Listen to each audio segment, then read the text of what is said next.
Alright, this is probably gonna hurt just a little bit.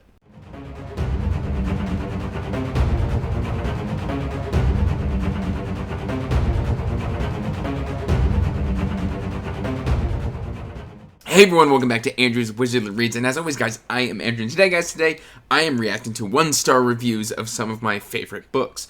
Before we get into that, please like this video and subscribe to the channel, as it does help the channel grow.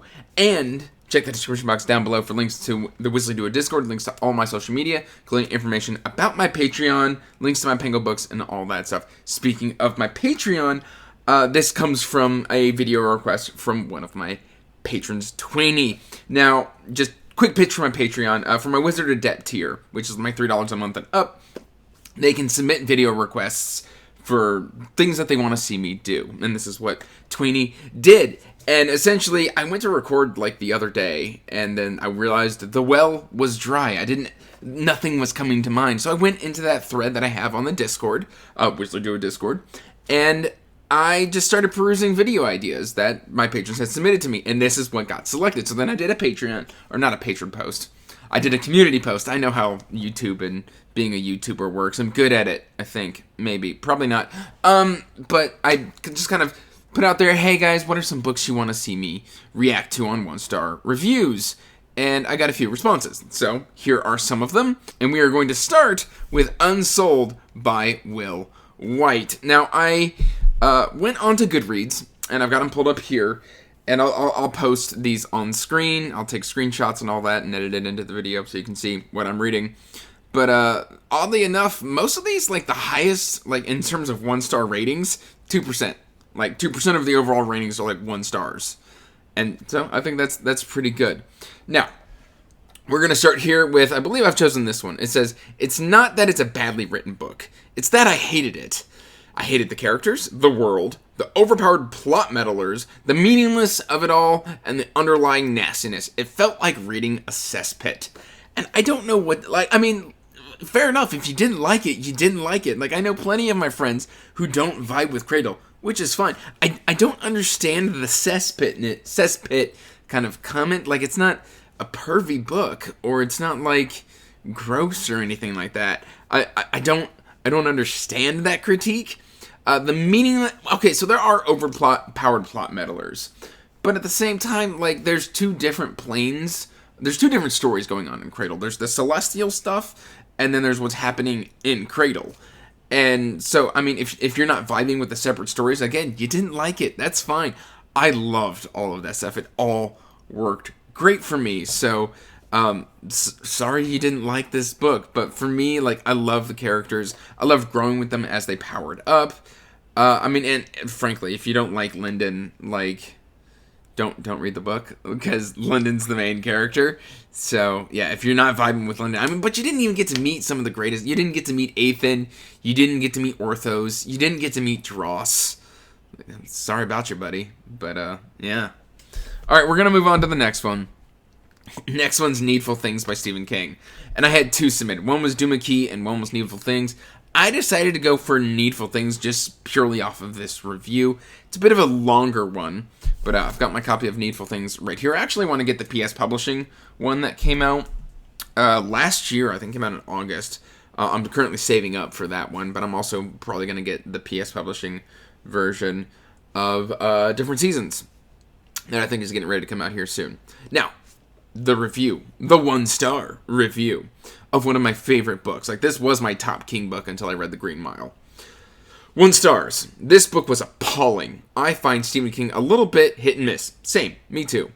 But I keep reading because when he gets it right, The Green Mile, Misery, and Carrie, I'll agree with The Green Mile. I haven't read Carrie. On Misery. He really gets it right.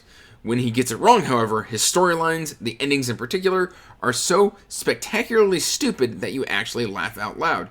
This was one of those books. Okay, fair enough. I'm not done. I'll just react to this part real quick. So the ending of Needful Things is you're either going to like it, or you're just going to be like, what was that? Leland Gaunt, like, there wasn't a particular way to, like, I don't know. I don't have a better ending for Needful Things. I kind of liked it. I didn't love it, so I can understand, but like 1 star seems a bit harsh just based off of the ending. Anyway, I like this review because then like the middle section, I feel like sells the book, so, whatever. The book is about a mysterious man who moves into a small town and opens a store. Everyone in town seems to find that he sells that one item that they want more than anything. For example, the first kid who walks into a store finds a rare baseball card that he has been hunting for. For each item he sells, the shopkeeper asks people to play a small prank on another town resident. Which just, chef's kiss, so good the way that blows up. At first, each individual prank played seems harmless to the person asked to do so.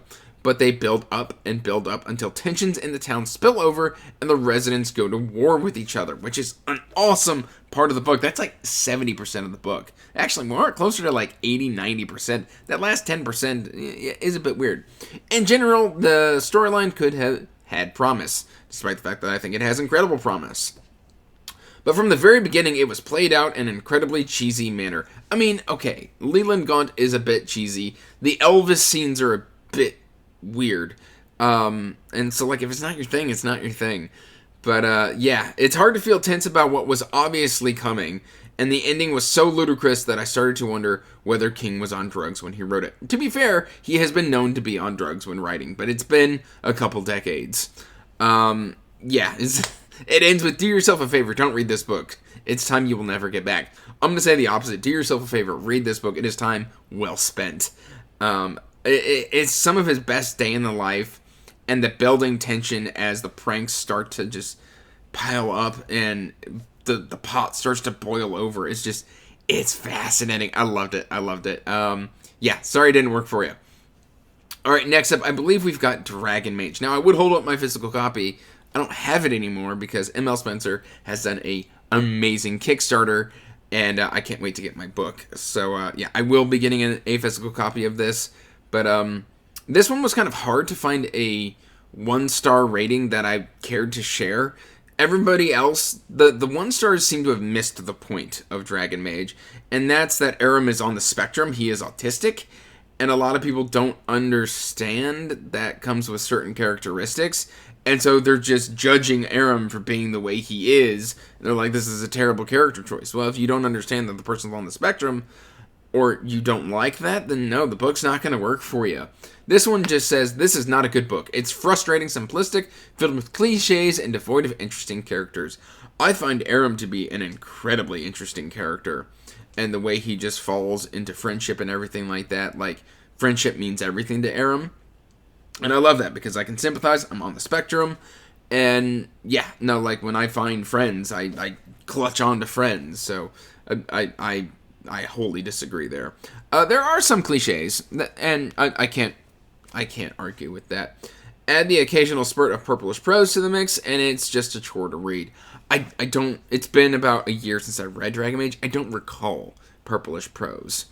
So I can't comment on this critique, but I don't tend to like purplish prose, and since I gave it my book of the year for 2021, I believe is when I read it, I'm gonna have to disagree just based on the fact that I'm not the biggest fan of purple prose.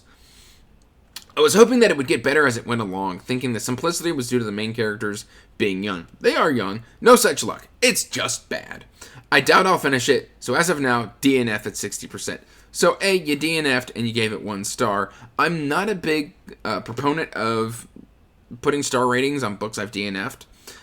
In fact, I don't do that. I don't rate books I don't finish. And yeah, so unfortunately, invalid review. No, I'm just kidding. If you didn't like it, you didn't like it, but I love it. I love the journey that Aram goes on. I love his friendship. There are a couple rough parts in this story, but overall the story and the journey and the friendship and the characters was more than enough to make me look past all of this. And yeah, I love this book. 5 stars all the way through. Alright, next up is Low Hanging Fruit, and that is Eye of the World. 500,000 ratings on Goodreads and quite a bit of reviews. And this one was just, I laughed at this review, and so that's why we're doing this one, because everything else was ribbing on it for being, a Tolkien ripoff, which I guess it kind of is, but, whatever. The story evolves after the first book. At about the 300 page, or excuse me, at about page 300, I was hoping the Trollocs would just catch up with Rand, kill him and all his friends, and just end it already. 1 star. I mean, if that's what you wanted to happen, I'm sorry that that's not how the book went for you. Yeah, that's really all I got to say on that review, because I mean, it's a long series, and frankly, if you hate them that much at the beginning of the book, yeah, this series isn't for you, so I can understand why you gave it 1 star. I don't think there's anything particularly egregious in the first book, at least within the first... don't get me wrong, the first 300 pages are kind of slow, and they're young country boys and girls who don't want to leave home. They've never left home, they've never dreamt of leaving home, and then they're leaving home. So yeah, they're going to whinge and moan and whine about it a little bit, but I don't know if within the first 300 pages I wanted anybody dead in particular. Alright, and finally, we have got my buddy Tiago Abdallah's SPFBO 8 finalist, A Touch of Light. And there are a couple 1 stars here, and I am just going to talk about it. DNF at 46%. So again, you shouldn't be rating a book if you've DNF'd it. What the hell is this? Why is it so acclaimed? The story, if you can call it a story, felt like it never got off the ground. Well, you only made it halfway through the first book of a 4 or 5 book series, so, do with that information what you will. The prologue was totally unnecessary, which is actually completely untrue. It introduces part of the culture on how they treat death, and it has overarching consequences. Also, there's a prequel novella that kind of expands on that prologue, and just very well done. The fight scenes were lame. Within the first 46%, there's not a whole lot of fighting. There are a couple incidents of some brawls and stuff like that. There might be some fighting in the first 46%, but not a whole lot. There's nothing that made me go, that was lame. And there weren't any griffins until 30 or so percent mark. I don't know what you're expecting. The fact that you're mad that there's not griffins until 30%, which is fairly early on in any book, that feels like an unnecessary critique. Let's see. I started reading this for a vlog, but I just couldn't do it. I was hoping this book would surprise me, and so this is self-pub hate. But it's just typical self-pub, some halfway decent writing mixed with a lot of bleh. I disagree with everything that's been said in this review. I think Tiago has created some very interesting cultures to explore. I love the griffins in this story, and when they do show up, they are fantastic. There is just an interesting magic system built into the griffins, which I absolutely love. I love the characters. I'm loving the character arcs. We're currently 2 books and a novella into this series, and I cannot wait for the 3rd book. So overall, I just disagree. That is me responding to, or reacting, I should say, to 1-star reviews on some of my favorite books. Let me know in the comments down below if you agree, if you disagree, or some other books that you want me to react to. I would be happy to do this. And if you want to suggest books for me to do in the future, again, you can always join the Patreon at the Wizard Adept tier and above. Put in videos that you want to see me do, and I will add it into the Rolodex. That's all I really got for you today, guys. So till next time, peace out, stay magical, bye. And as always, I want to give a huge thank you to my patrons.